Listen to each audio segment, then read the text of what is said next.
안녕, 어서오세요. 오늘은 3일째 이상한 경험을 하고 있다 라는 글을 읽어드릴게요. 나름대로 반전도 있고요. 흥미진진합니다. 시작할게요. 수능 끝나고 원래 부대찌개집 알바를 했었던 나는 3일 전 편의점 알바로 갈아탔다. 일단 우리 집 위치가 번화가가 있는 상점가에서는 좀 떨어진 곳인데 산이 있고 으슥해서 밤에는 위험한 우범지대야. 물론 알바 끝나는 시간엔 아빠가 데리러 오신다. 그런데 지난 3일 내내 11시에 내가 끝나고 돌아가는 길에 우리 동네 얼굴을 아는 언니가 산에 올라가는 걸 보고 있다. 산엔 이상한 사람들도 많고 몇 년 전엔 범죄 사건도 있어서 동네 사람들도 새벽에도 잘 안 올라가는데 그 언니는 11시 30분 정도쯤 매일같이 산에 올라가고 있어. 오늘이 4일째니 지켜볼 생각이긴 한데 아빠는 원래 그럴 뿐이 아닌데 이상하게 여자 혼자 산에 올라가는 걸 보고서도 대수롭지도 않게 여기시고 이사 온 지 몇 년 되지 않았기 때문에 그 언니네 집하고는 친하지도 않아. 일단은 지켜볼 생각이야. 별일 아니었으면 좋겠는데 뭐 이상한 생각이 들어서. 그런데 산에 외투도 안 입고 올라가는 거 이상하지 않아?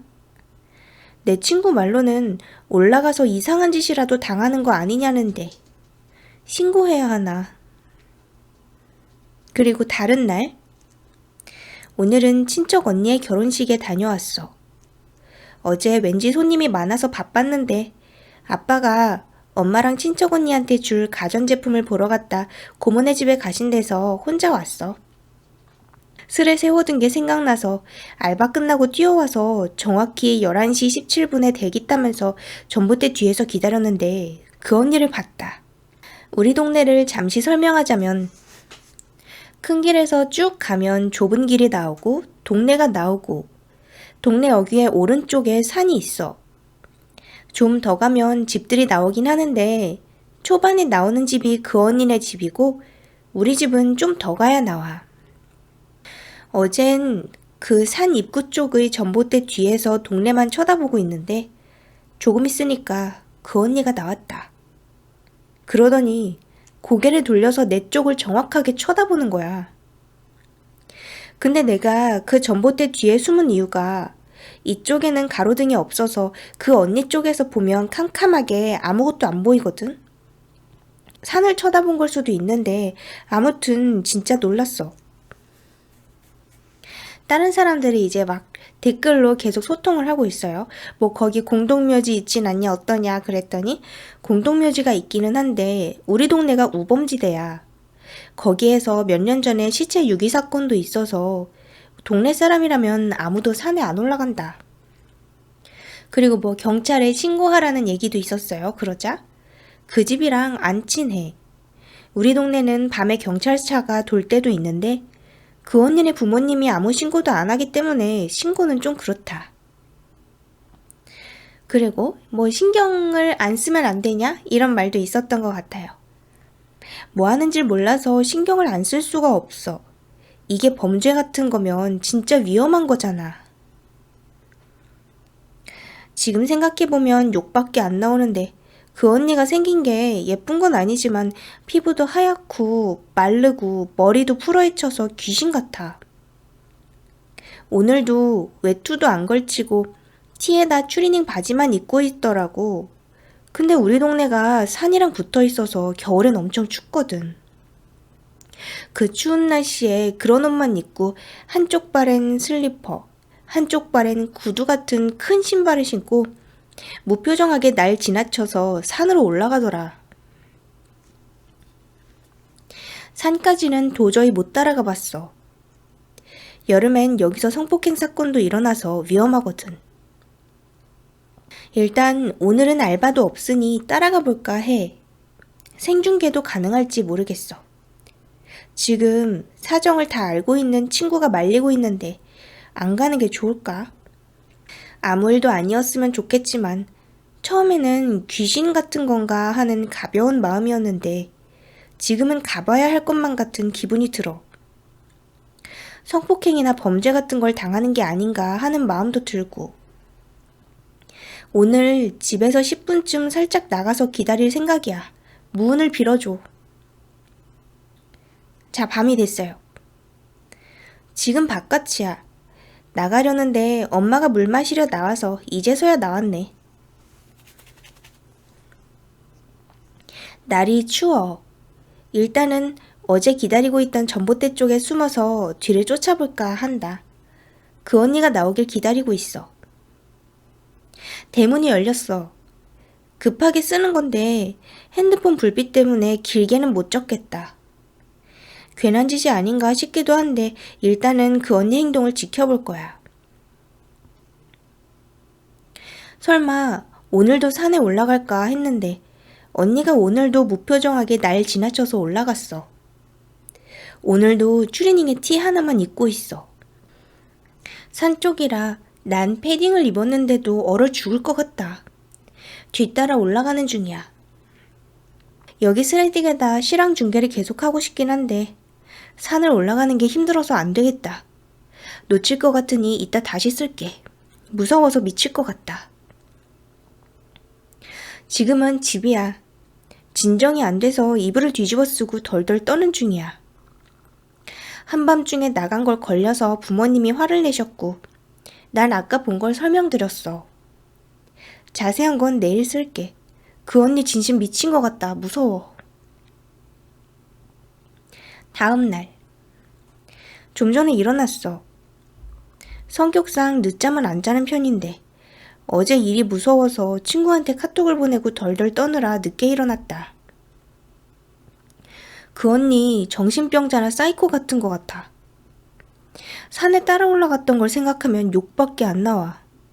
자꾸 욕해서 미안한데 쓰레고 뭐고 다 때려치우고 다시는 마주치기도 싫다. 차근차근 말해보자면 이 언니를 알게 된 건 이사 오고 나서 좀 됐을 때다. 우리 동네가 위험하다고 했잖아. 몇 년 전에 아빠 사업이 망하셨거든. 그래서 집값이 싼 여기로 이사 오게 됐다. 첫날 그 언니가 아빠한테 이사 온 거냐고 물어봤었는데 그때에도 피부가 하얘서 기억에 좀 남는 인상이었다. 하여튼 어제 산에 올라갔잖아. 그 언니는 무표정하게 뒤도 안 돌아보고 산에 올라갔고 난 뒤따라갔다. 산에 가로등이 간간히 있는데도 어두웠는데 그 언니 걸음이 너무 빨라서 폰을 집어넣고 급하게 따라갔다. 우리 동네 산 위치가 대략 초반은 산길이고 중턱에는 운동기구가 있고 꼭대기에 약수터가 있다.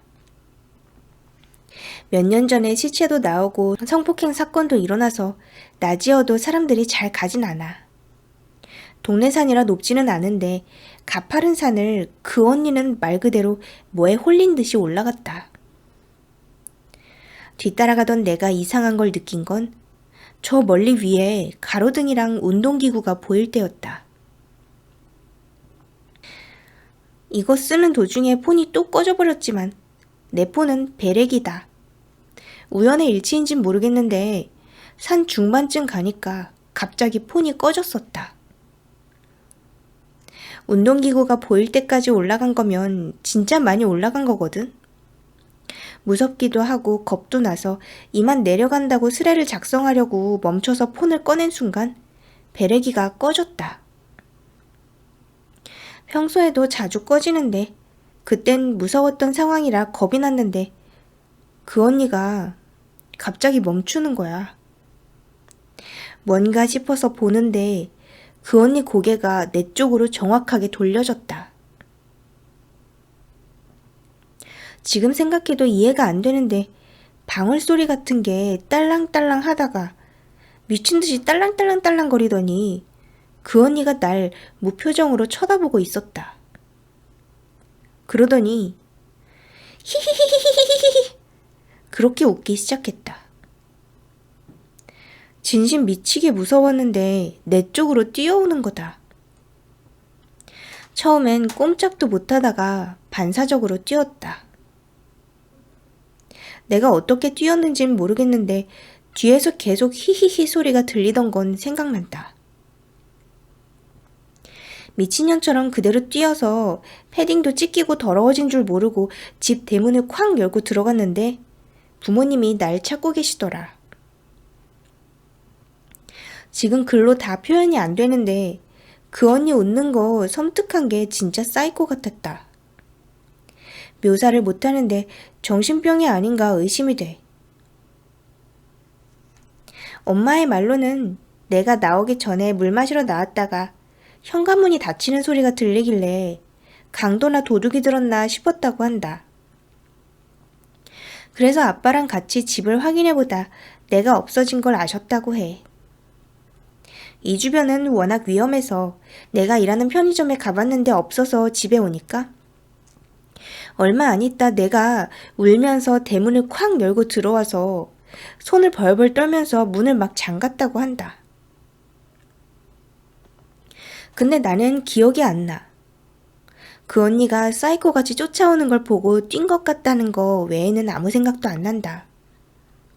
당연한 얘기겠지만 부모님은 다 화나 계셨고 어제 그 언니에 대한 이야기를 다 했다. 아무리 그래도 그렇지 그런 위험한 곳에 왜 갔냐고 혼났고 좀 이따가 부모님과 함께 그 언니 집에 갈 예정이야. 엄마가 그 언니네 부모님이랑 이야기한다고 하는데 괜한 짓을 한 것 같아서 좀 걱정된다. 지금은 밥 먹고 옷을 입는 중이야. 그 언니네 집에 갈 준비 중인데 별일 없길 빌어줘. 엄마 태세로 봐서는 따지러 가시는 것 같다. 다녀왔어. 피곤하다. 일단 그 집 엄마랑 우리 엄마랑 싸우는 일은 없었다. 그런데 몽유병이면 원래 그렇게 정해진 시간에 어디 무표정하게 나가는 거야? 내 오해인지 뭔진 모르겠지만 수레를 종결지어야 할까 싶기도 하다. 아빠는 안 갔었고 연말에 받았던 과자 선물 세트를 들고 엄마와 내가 그 집으로 갔다. 배를 누르니까 그 언니네 엄마가 나오셨는데 되게 젊어 보이고 예쁘셨다. 성격도 차분해서 엄마가 이 집 딸 때문에 왔다고 하면서 내가 한 이야기를 막 해주는데 다 들어주시더라. 엄마의 말은 왕래가 없었는데 와서 미안하지만 이 집 딸이 밤에 자꾸 산에 올라간다. 대체 왜 그러느냐 정도였고 나는 우리 엄마 옆에 그 언니는 그 집 아줌마 옆에 앉아 있었다. 어젯밤에 웃던 게 거짓말 같도록 정상적으로 보였다. 한참을 우리 엄마 말을 듣다가 그 아줌마가 천천히 차분하게 대답하셨는데 언니네 아빠는 언니가 어렸을 때 돌아가셨다고 한다. 그래도 잘 자라줘서 고마웠는데 얼마 전부터 목욕병이 생겨서 밖에 돌아다니고 한다고 했어. 얘기가 너무 길어서 줄이자면 내가 본 것들은 다 언니의 목욕병 증세랬는데 나 혼자 설친 것처럼 느껴졌다. 엄마도 잘 알지도 못하면서 나섰다고 혼냈고 아빠도 나한테 그런 산을 왜 올라갔냐고 설교를 하셨는데 뭔가 자꾸 걸리는 느낌이다. 별일도 아닌데 내가 부풀려서 생각하는 건가 싶기도 하고 근데 그 집 아줌마 눈빛도 좀 이상했고 그 언니랑 아줌마랑 대화하는 것도 모녀치고는 지나치게 타인 같았다. 보통 엄마랑 딸은 이런 일이 있으면 주의해야지 죄송합니다 이러진 않잖아? 엄마랑 아빠는 그 집 딸이 목욕병까지 있다고 안 됐다 그러는데 어제 히히히거리던 걸 생각하니 목욕병이 아닌 것 같기도 하다. 내 과민 반응인 걸까? 어제 산에서 본 언니는 사이코 정신병자 같았는데 낮에 막상 보니까 좀 당황스럽다. 지금은 이거 외에는 할 보고가 없네. 엄마랑 아빠가 감시하신 데서 오늘 밤은 못 나갈 것 같다. 사실은 나가기 무섭기도 해. 그래서 다른 댓글이 몽유병이 그냥 무표정한 표정으로 돌아다니거나 그런 거 아니야? 그 언니는 무언가 씌인 거 아닐까? 했어요. 그러자 나도 그렇게 생각을 하는데 지금 떠올려 보니 그 아줌마가 언니가 산에 올라가는 건 몽유병이라 어쩔 수 없다라는 식으로 말씀하셨다. 거기 여름엔 이상한 사람들이 많아서 경찰도 여러 번 순찰 도는데 그 아줌마가 애 혼자 내버려둘 수가 없어서 일을 안 하신다고 했는데 그러면 그 시간에 그 언니가 나오는 걸 막아야 되지 않나? 생각할수록 이상하다. 또 다른 날 하루 종일 일 때문에 정신이 없었는데 그 언니 진짜 미친 것 같다. 아침에 엄마한테 얘기 들었는데 어제 새벽에 엄마가 자다가 이상한 기분이 들어서 대문 쪽을 내려다보셨는데 그 언니가 있었다고 한다. 우리 집이 2층 집인데 1층은 새 들었던 사람들이 몇 달 전에 나갔고 2층에 우리가 살고 있어. 부모님 방의 창문에서는 대문 쪽이 보이는데 그 언니가 거기에 가만히 서 있다가 엄마랑 눈이 마주치니까 진짜 기분 나쁜 징그러운 표정으로 웃었다고 해. 당연히 나랑 동생은 몰랐고 아빠도 엄마가 말해줘서 안 것 같은데 오늘 아침에 그 언니 정신병원에 보내야 되는 거 아니냐고 하는 두 분의 말을 엿듣고 알았어. 아빠가 꿈이 아니냐고 해서 두 분끼리 싸우시고 나는 나대로 알바 때문에 바빴어. 정신이 없어서 여기다 글 올릴 생각도 안 났는데 지금 글을 쓰는데 잠이 온다. 가볍게 글이나 쓰고 끝날 줄 알았는데 미친 여자를 건드린 것 같아. 오늘도 올까봐 무서워서 잠을 못 자겠다. 지금 동생 방에서 같이 누워있는데 동생은 자고 있는데 잠이 안 온다. 어떡하지? 신고해야 되나? 미칠 것 같다. 새벽에 글 쓰고 나서 잤어. 지금은 부모님 다 깨시고 집에 난리가 났어. 그 언니 여기서 손톱으로 대문 긁었고 아빠가 그 집에 따지러 가실 태세다. 내일 또 쓸게. 다음날 알바 가기 전에 간단히 글 남긴다. 대충 말해주자면 어제 그 언니가 우리 집 대문을 손톱으로 박박박박 긁어서 파란 페인트가 다 벗겨졌다. 한 새벽 2시였나 시간까진 생각 안 나는데 아빠가 소름 끼쳐 하다가 쫓아 내려갔는데 아빠가 나오니까 고개를 돌린 채로 아빠를 빤히 바라보던 그 언니가 도망을 갔다고 한다. 분명히 그 언니네 집으로 여자가 낼 수 없을 정도의 속도로 도망갔다는데 들어간 걸 보고 나서 그 언니네 집 초인종을 눌러도 아무도 안 나왔다고 한다. 나랑 동생은 잠을 자다가 아빠가 나가서 누구야? 하고 소리 지르고 대문 여는 소리에 깼다. 대문 손톱 자국을 봤더니 진심 뭐라도 씌인 것 같다. 아빠는 출근하셨고 엄마 혼자 그쪽 집에 갔는데 걱정되네. 일단은 알바하고 올게.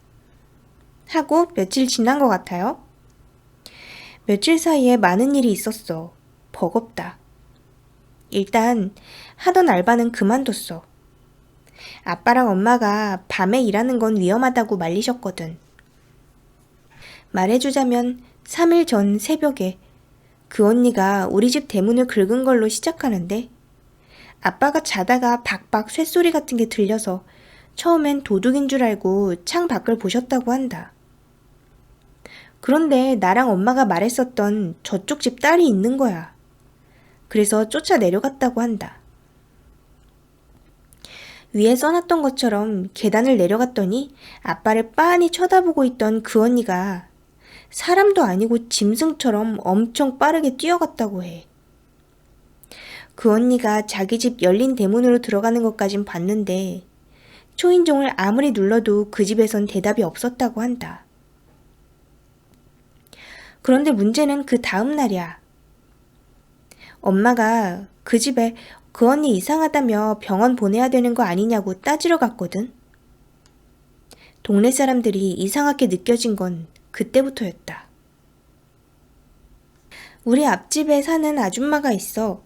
홍이 아줌마라고 부르는 분인데 우리가 이사 온 날부터 엄청 친했거든? 근데 엄마가 그 집에 따지러 가겠다고 말했더니 그 아줌마가 애매한 표정을 지으셨는데 그때는 대수롭지 않게 넘어갔다. 그러고선 따지러 갔던 것 같죠? 엄마가 그 집에 가서 무슨 이야기를 했는지는 아빠랑 얘기하는 걸 엿듣고 알게 됐어. 그 집에 가니까 그 아줌마가 그 언니가 대문도 긁었고 우리 집에 새벽에 왔다는 얘기를 듣더니 자기는 모르는 일이라고 그러더래. 엄마가 말을 잘하거든. 근데 엄마를 이상한 사람처럼 모는 그 아줌마의 말엔 밀리셨다고 해. 그 아줌마는 뭔가 잘못 보셨거나 꿈꾸신 거 아니냐며 우린 잠을 자고 있었다고 했어. 근데 이게 첫날에 우리가 갔을 때 그 아줌마가 목류병 얘기한 거랑은 앞뒤가 안 맞거든. 매일 밤 지병으로 나간다고 했으니까. 근데 그 아줌마가 진짜 기분 나쁘게 가라고 하는 말을 듣고 엄마는 그냥 모셨다고 한다. 그게 그저께 일이야. 지금도 그 언니가 긁어놓은 곳만 대문의 파란 페인트가 다 벗겨져 있어. 분명 사람이 긁은 건데 짐승이 긁은 것 같아서 소름 끼친다. 그리고 동네 사람들이랑 직접적으로 마찰을 빚게 된 게 어제야. 동네 반상회가 있었거든. 평소엔 나오지도 않던 동네 사람들이 다 나와서 거기 간 엄마 아빠는 그 언니 얘기를 하면서 위험하다고 말했다고 한다. 결과가 어땠는 줄 알아? 우리만 미친 사람 취급을 당했다. 엄마한테 오히려 정신병이 있는 거 아니냐고 그랬대. 집에 오셔서 엄마는 우시고 아빠는 화내시고 난리도 아니었다. 그 언니는 대문을 긁은 다음에 대문 앞 땅을 다 파헤쳐놨어. 날마다 대문을 긁고 땅 파고 그랬는데 미칠 것 같다. 다 내 탓인 것만 같아. 엄마한테 미안하고 아빠한테도 미안해서 집에 가만히 있을 수가 없어. 이쯤에서 고백하는데 3일간 겪었던 일을 지금 구구절절 쓰는 데는 이유가 있어. 오늘 그 언니를 따라 산에 한 번 더 올라가 볼 생각이다. 산에 올라간다고 오지랖 떤 것도 나였고 일을 크게 만든 것도 나야.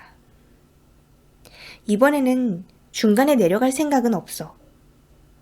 그 언니한테 어디 가는지, 우리한테 왜 그랬는지 물어볼 거야. 일이 잘 풀리길 빌어줘. 갔다 와서 글 또 올릴게. 이 말을 마지막으로 우리 언닌 돌아오지 않았어. 지금 화자가 바뀐 것 같죠? 그 아까 글 쓴 사람의 여자 동생으로. 그날 새벽에 돌아와서 산에서 본 것에 대해 적고 얼마 안 있다 우리 언닌 죽었다. 이게 10년 전의 일이야.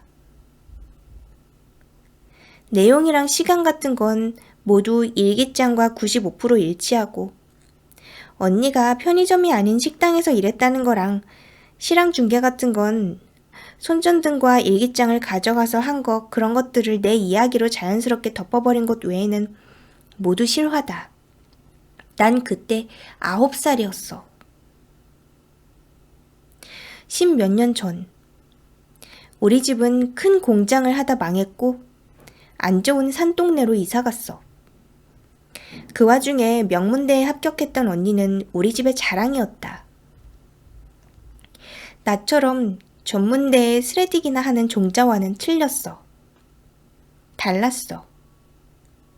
언니는 어린 나이에도 수능이 끝나자마자 식당에 나가서 집안 생계를 보태려고 일하던 좋은 언니로 기억한다. 당시 언니 죽기 전에 있던 일들은 어렴풋이 기억나는데 일기장을 발견했던 건 언니의 기일이 가까워져 앨범을 뒤질 때였다. 언니는 일기를 썼던 것 같아.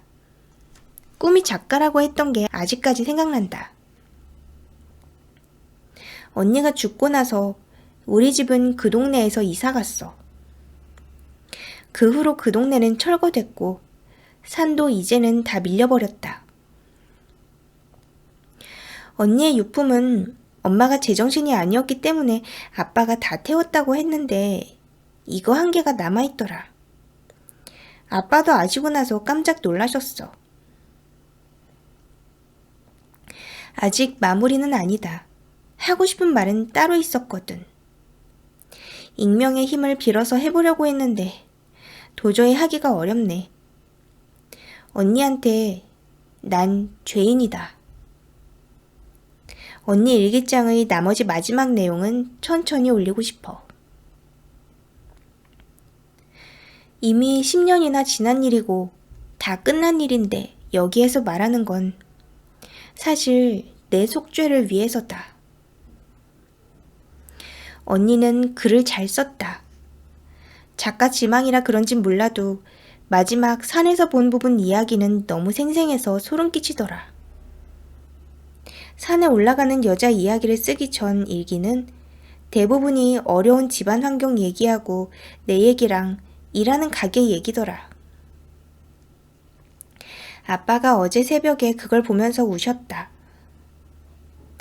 이제 언니 일기장 맨 마지막의 산에 올라갔던 얘기를 쓸게. 그동안은 길어서 내 멋대로 잘라서 썼는데 이 부분은 짧다. 언니가 산에 올라갔을 때 산에 올라가는 미친 여자를 따라 빠른 걸음으로 막 올라갔는데 손목시계로 2시간 정도가 지난 것 같은데도 정상의 약수터가 안 나왔다고 한다.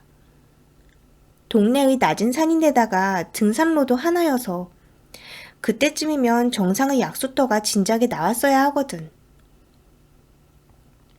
아무리 걸어도 제자리라 지쳐서 잠깐 한숨 돌리는데 앞에서 걸어가던 그 여자가 사라졌다고 한다.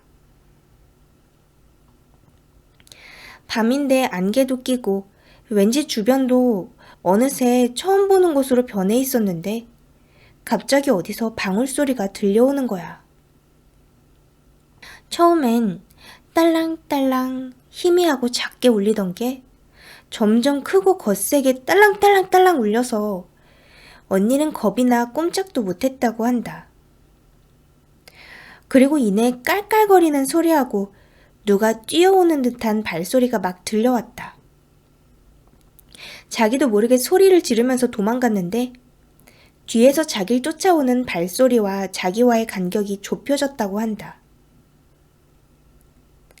겁이 난 나머지 뒤를 돌아봤는데 거기에는 파란색 혀를 쭉 빼문 귀신이 산에 올라가던 그 여자 어깨 위에 타서 남자와 여자가 합쳐진 목소리로 깔깔깔깔 웃고 있었대.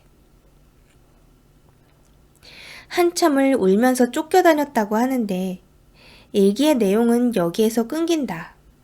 왜냐하면 그걸 쓰던 언니가 내 침대로 들어왔었거든.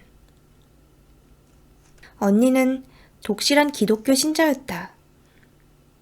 매 주말마다 교회에 나갔고 그래서 귀신도 별로 믿지 않았어.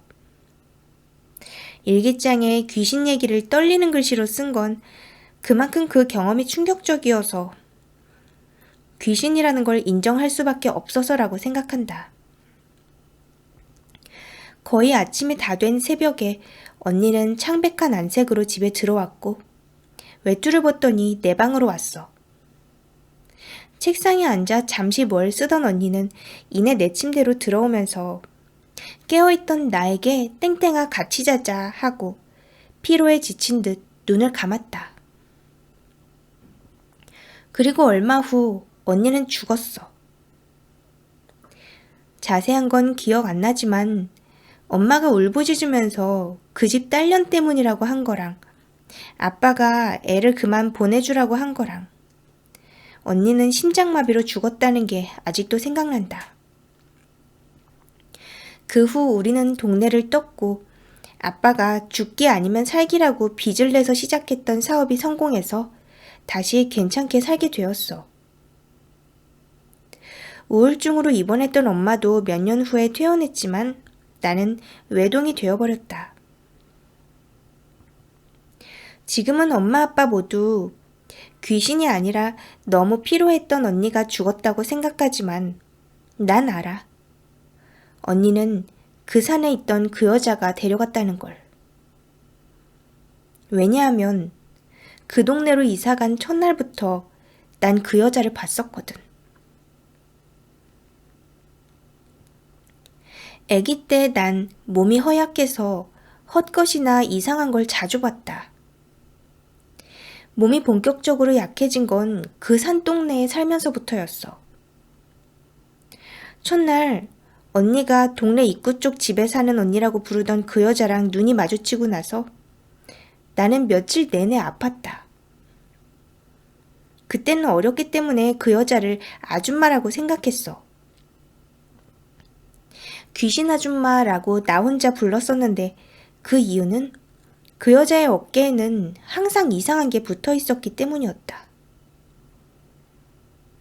산동네에 살면서 엄청 많은 귀신을 봤었는데 그 여자 어깨에 붙은 건 장난 아니게 무서웠기 때문에 나는 그 여자를 내내 피해 다녔다. 그 동네에는 애들이 없었어. 노동자나 못 사는 사람들이 살아서 그런지 몰라도 어린애는 나 혼자밖에 없었다. 학교 갔다 오면 할 게 없잖아. 그러면 항상 산에 올라가서 놀고는 했다.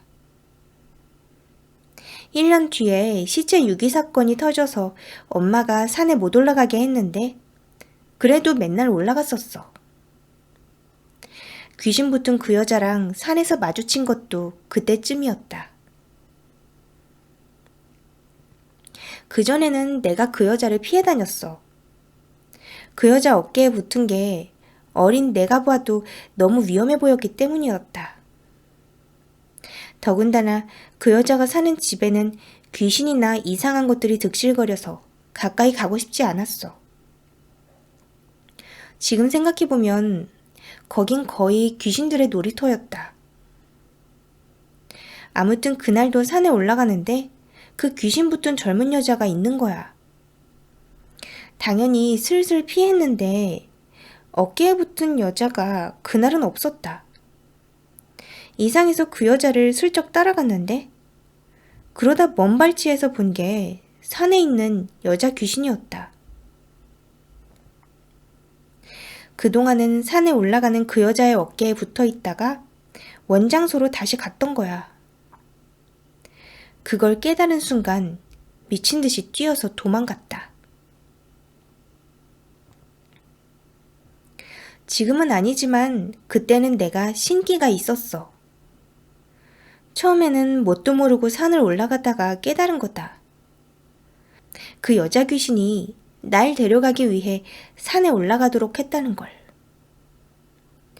어렸을 때 기억이라 확실하진 않지만 그 동네 사람들이랑 산에 올라가는 사람들은 모두 그 여자 귀신의 밥이었다. 나도 먼 발치에서 목매달고 흔들거리면서 웃는 그 여자 귀신이 아니면 몰랐을 거야. 지금 와서 한 생각인데 그 동네 사람들은 뭔가 알고 있었던 것 같기도 하다. 안 그러면 그 산을 그렇게 꺼리고 집집마다 부적을 붙여놓진 않았겠지. 어려서 몰랐는데 혼자 놀면서 남의 집을 기웃거려 보면 대문이나 어딘가에 노란색 부적이 붙어 있었다. 그런 게 안 붙어 있는 건 우리 집뿐이었어. 그날 이후로 난 산에는 올라가지 않았다. 웬만하면 집에서 틀어박혀 놀았고 그 여자네 집 주변에는 얼씬도 하지 않았다. 그랬더니 그 여자 귀신이 타겟을 바꿨다. 처음에는 우리 엄마를 데려가려고 했는데 그러다 마음이 바뀌었는지 우리 언니에게로 손을 뻗치기 시작했어. 아까 전에도 말했지만 우리 언니는 독실한 신자였다. 그래서 건들기가 힘들거든. 만만한 게 나니까 밤마다 날 괴롭히더라. 내 방이 귀신이 들기 좋은 곳이라 난 맨날 아프고 고생했고 나중엔 때를 써서 언니랑 방을 바꿨다. 잠을 편안하게 잘 자게 됐지만 그날부터 괴롭힘과 공격을 받은 건 언니였어. 언니는 모르겠지만 수능 끝나고 나랑 방을 바꾸면서 다크서클도 진해지고 피곤한 안색을 하고 있어서 엄마랑 아빠가 걱정하고 있던 시점이었어. 약해져 있던 언니가 제대로 걸려든 건 나한테 맨날 산에 올라가는 언니가 있다고 말했을 때였다. 지금 와서 말하지만 언니는 날 엄청 예뻐했다. 일기에 뭐뭐 대학을 붙었는데 성공하면 우리 땡땡이 건강해지게 보약을 지어주고 싶다고 할 정도였거든. 나이 차이는 많이 났지만 언니랑 난 친했다. 그래서 언니가 일기장에 쓰지 않은 일들도 난 다 기억하고 있어. 철이 없어서 그때의 난 가위 안 눌리는 것만 좋아하다가 여자 귀신이 언니를 다음 타겟으로 삼았다는 걸 안 건 언니의 알바가 저녁까지 하는 밥집 알바에서 밤늦게까지 하는 식당 알바로 바뀌었을 때인데 언니는 그때 이미 산에 올라가는 그 언니 이야기밖에 하지 않게 되었다. 귀신이 사람을 홀린다 라는 말이 있어.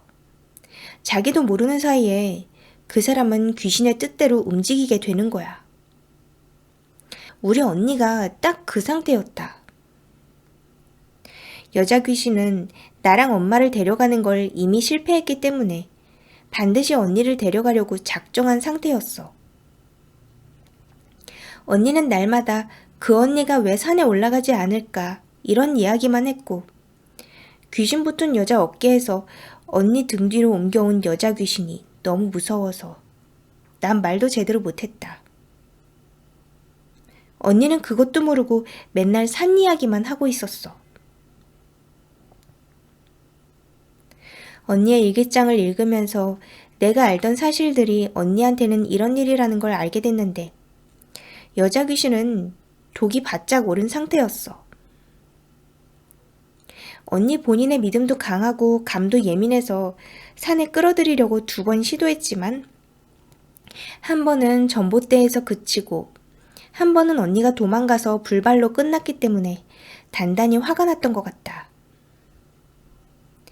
우리 아빠가 기가 굉장히 세서 직접 집에서 뭘 하진 못했고 동네 입구에 살던 그 여자를 조종해서 우리 집 대문을 긁게 한 게 그런 거였다.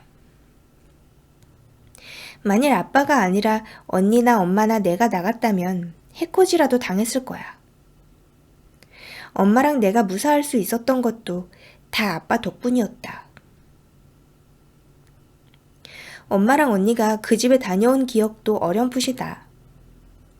나는 그 집에 사는 여자랑 그 여자의 엄마가 언제 죽어도 이상하지 않을 상태라 무서워했던 데다가 그 집에 산에 있는 여자 귀신을 중심으로 여러 귀신이 득실거리는 게 무서워서 안 따라갔다. 처음 그 집에 엄마와 함께 갔다 왔던 언니의 목에는 여자 귀신이 혀를 빼물고 히히 웃으면서 매달려 있었어. 내가 겁에 질려 있으니까 날 쳐다봤는데 난 내가 입을 놀리면 여자 귀신이 날 가만 안 둘 거라는 걸 깨달았다. 언니가 산에 올라가는 여자를 따라가겠다고 결심하면서 나간 마지막 날 언니가 나가게 도와줬던 건 나였다. 귀신이 무서웠으니까. 여자 귀신이 언니를 데려가는 걸 돕는다면 난 살 수 있었다. 엄마 아빠는 그날따라 예민해져 있었는데 일부러 내가 주의를 끌었고 아빠가 잠근 대문을 열어주게 했던 게 나였다. 내가 있는 줄도 모르는 채 홀려서 멍하게 있던 언니가 아무것도 없는데 산을 올라가는 걸 보고 나까지 죽을까봐 언니를 버리고 도망간 게 나야. 사실은 내가 그때 언니를 붙잡았다면 여자 귀신이 언니를 데려가지 못했을 거라는 걸 알고 있었다. 그런데도 귀신이 너무 무섭고 나만 살고 싶어서 언니를 등 떠밀어 보냈어. 이게 내 첫 번째 죄야. 언니를 죽음의 길로 떠밀었던 게 나였다. 그리고 나서 집에 들어가서 안전해지니까 그제서야 언니 생각이 나더라. 아침이 밝아올 때쯤에 언니가 길을 다 빨린 모습으로 초췌하게 집에 들어왔다. 그리고 자기 방에 가서 공책 같은 걸 가져와서 뭘 쓰고 내 침대로 들어오더니 땡땡아 언니 좀 안아줘 라고 하더라. 그런데 난 언니가 무서웠다. 여자 귀신이 이미 언니를 데려가려고 혼을 거의 빼놓은 상태라 지금 곧 죽을 거라는 걸 알았거든. 그제서야 겁이 나고 내 잘못도 아니라는 생각이 들고 차가운 언니의 몸이 무서워졌다. 대답을 안 하고 가만히 있다가 언니가 눈을 감는 걸 보고 도망 나왔어. 그게 두 번째 죄다. 언니가 죽을 때마저도 난 언니를 외면하고 도망갔어. 다음 과정은 너희가 아는 것과 같다. 그 후의 기억은 흐릿하지만 언니는 죽었고 우리는 이사를 왔어. 그리고 사업 성공을 해서 넓은 아파트로 이사 갔고 엄마는 우울증으로 입원했다 몇 년 전에 퇴원했어. 산동네는 싹 밀리고 철거되고 산도 없어지고 그 자리엔 여러 건물들이 들어섰다. 그 여자랑 그 여자네 엄마랑 동네 사람들은 어떻게 됐는지 모르지만 그 여자랑 그 여자네 엄마는 아마 죽었을 거야. 거의 죽어서 껍데기만 남은 걸 여자 귀신이 이용하는 것 같았거든. 언니가 도와주고 있는 건진 잘 모르겠지만 그 후로 내 몸은 건강해졌고 이제는 귀신 같은 것도 보이지 않는다. 보통의 사람이랑 똑같아. 언니가 죽은 뒤로 같이 따라가겠다고 우울증에 정신병 증세가 있으시던 엄마도 이제는 괜찮아졌고 사업에만 열심히 매달리던 아빠도 엄마랑 화해하셨어. 모든 일이 지나치게 잘 풀리는데 언니가 없는 건 이상한 기분이다. 이제서야 말하는데 그 동네의 흉흉한 소문 중에 하나가 예전에 임신한 여자가 있었는데 목매달고 죽었다는 거였어. 학교 애들하고 수련회 갔을 때 어디 건물 원래는 산이었는데 옛날에 이런 일이 있었다 하는 말을 들었거든. 내 생각인데 여자 귀신이 목매달고 죽었던 건 동네 사람들 때문인 것 같다. 산에 올라가던 그 여자와 그 여자 엄마네 집은 아마 희생양 비슷한 거였을 거야. 그 다음으로 들어온 희생양이 우리가 아니었나 싶다. 아빠가 아니었다면 우리 집도 귀신 놀이터가 되어서 우리도 여자 귀신한테 이용당했을 수도 있어.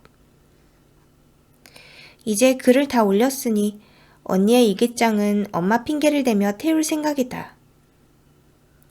엄마는 내가 귀신을 보고도 방관했다는 걸 눈치챌 것 같거든. 몇 년 만에 제정신이 된 엄마라 절대 틀어지거나 미움받고 싶지 않다. 이렇게 인터넷에 글을 쓰는 건 내 죄를 익명이라는 이름으로 고백하고 모든 걸 기록하고 싶어서였어. 특히 자작이 난무하는 괴담판이라면 이런 걸 쓰기에 안성맞춤이라고 생각한 것도 있다. 마지막 내 죄를 고백할게.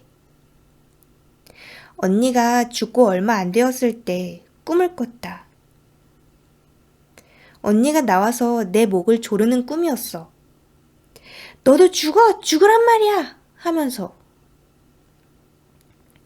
그때 나는 언니의 다리를 붙잡고 눈물 콧물 다 흘리면서 제발 살려달라고 10년만 기다려달라고 했어. 내가 울어서인지 10년 때문인지 날 노려보던 언니는 그대로 사라졌다.